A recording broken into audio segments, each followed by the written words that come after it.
At this point, we have 9 years of hard scientific evidence that disproves a government theory about what happened on September 11th, and yet people continue to be either oblivious to the fact that this information exists or completely resistant to looking at this information. So the question becomes why? Why is it that people have so much trouble hearing this information? From my work, I think we would be remiss not to look at the impact of trauma. My name is Marty Hopper, and I'm a PhD clinical psychologist. I've been working and living for the past 30 years here in Boulder, Colorado. For the past 11 years, my work has focused on helping people who have experienced personal trauma. Now, as we know, the horrors of what happened on 9/11 were televised all over the world, and they were televised, in fact, live. We witnessed the deaths of almost 3,000 of our fellow Americans. We know this had a very severe and traumatic impact on a majority of the population. I myself cried for weeks after September 11th.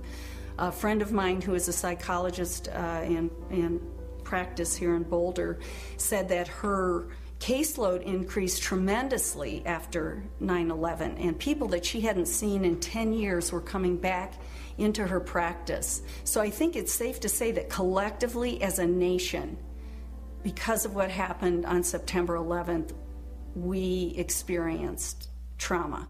I'm Fran Schur, and I have a master's degree from the University of Colorado. I've had a private practice as a psychotherapist and as a licensed professional counselor for about 20 years. Why do people resist this information, the information that shows that the official story about 9/11 cannot be true?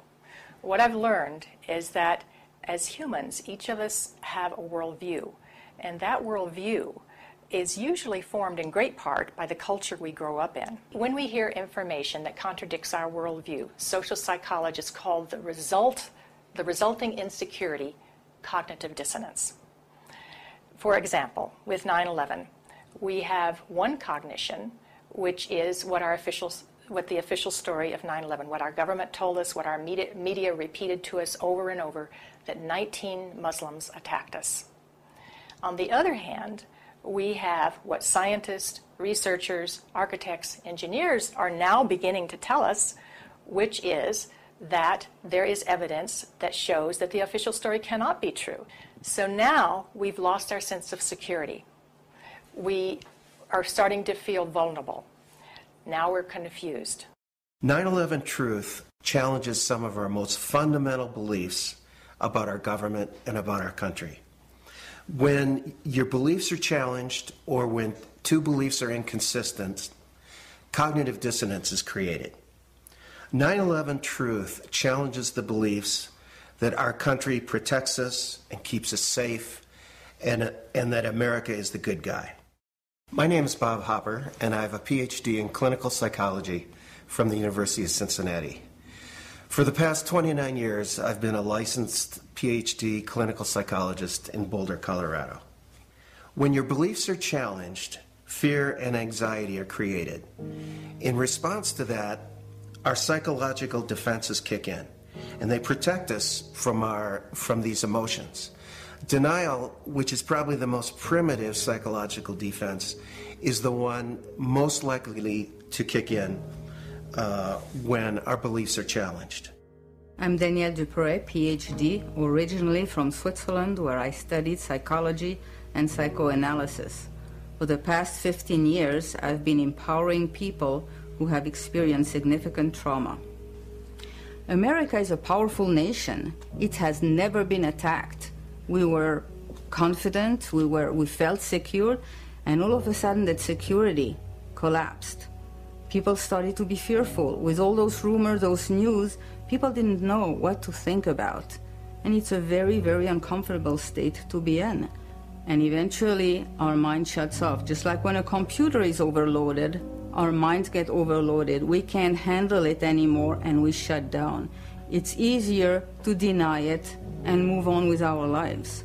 What some of us will tend to do is deny the evidence that's coming our way and stick to the original story, the official story. and to try to regain our equilibrium in that way. Another thing we can do is decide to look at the conflicting evidence and be sincere and be open-minded and look at both sides of the issue and then make up our own mind about what reality is. I'm Dorothy Lorig. I have a master's degree in counseling psychology from the University of Colorado, and I've been practicing reevaluation counseling for over 16 years. If we can think of our worldview as being sort of our mental and emotional home, I think all of us will do just about anything to defend our homes, to defend our families, and so I see that with people, and I saw that with myself when my brother tried to talk with me about it, of don't mess with me, don't mess with my home, don't mess with my comfort with how things are. And about a week later, I read a lengthy article by Professor Griffin about why he believes the official account of 9/11 cannot be true. And it was a very well-researched article. I was in my office at the time. I sat there and I felt my stomach churning. I thought maybe I was going to be sick. And I leaped out of my chair and ran out the door and took a long walk around the block, around several blocks, and just broke down. I understand now that what was happening was my worldview about my government being in some way my protector, almost like a parent, had been dashed, and it was like being cast out into the wilderness, I think is the closest way to describe that feeling. And I sobbed, felt like the ground had completely disappeared beneath my feet, and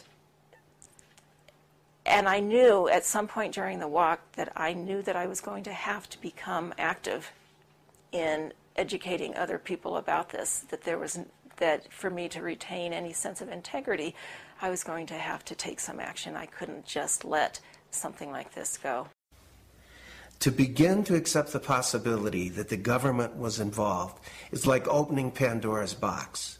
If you open the lid and peek in a little bit, it's going to challenge some of your fundamental beliefs about the world.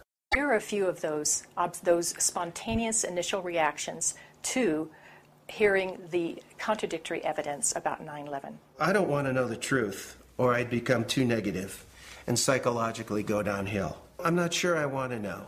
If this is true, then up would be down and down would be up. My life would never be the same. Fran, I refuse to believe that many Americans could be that treasonous. Someone would have talked. But these are beliefs. They are not scientific facts. But these beliefs do keep us from looking at the empirical evidence. So whenever we say, I refuse to believe, we can be sure that the evidence that's coming our way is not bearable and that it's conflicting with our worldview much too much. Denial protects people from this kind of anxiety.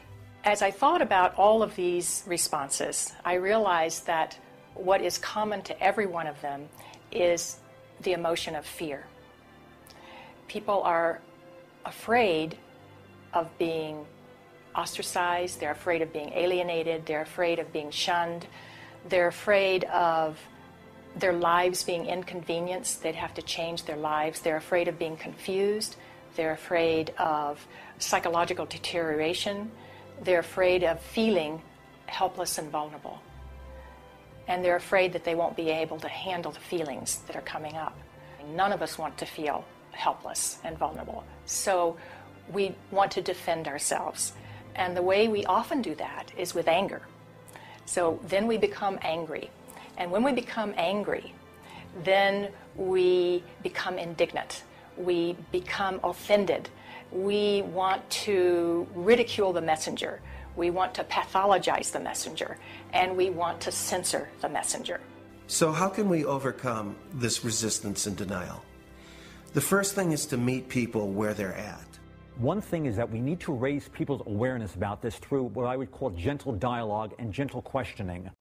My name is John Freedom. I'm a counselor in private practice here in Tucson, Arizona, which I've been for the past 20 years. I hold a master's level certification in NLP, which is neuro-linguistic programming. So it doesn't work to challenge people's belief or immediately tell them, I know the truth about 9/11, but a good way is to ask questions, ask open-ended questions, and lead them into a dialogue and discussion about it. One of the ways to deal with the trauma is to find the answers. That's why I think it is of such importance to have a comprehensive investigation. Thinking that we're above such things, that it could happen in other countries, but it couldn't happen here, that's a lack of humility, and that's excessive pride. And so not being able to see our dark side or our weaknesses is the most dangerous thing. The observation that pride is one of the basic human flaws is absolutely correct. So we need to understand that questioning is patriotic. Questioning is what we're supposed to do as citizens. That's our duty.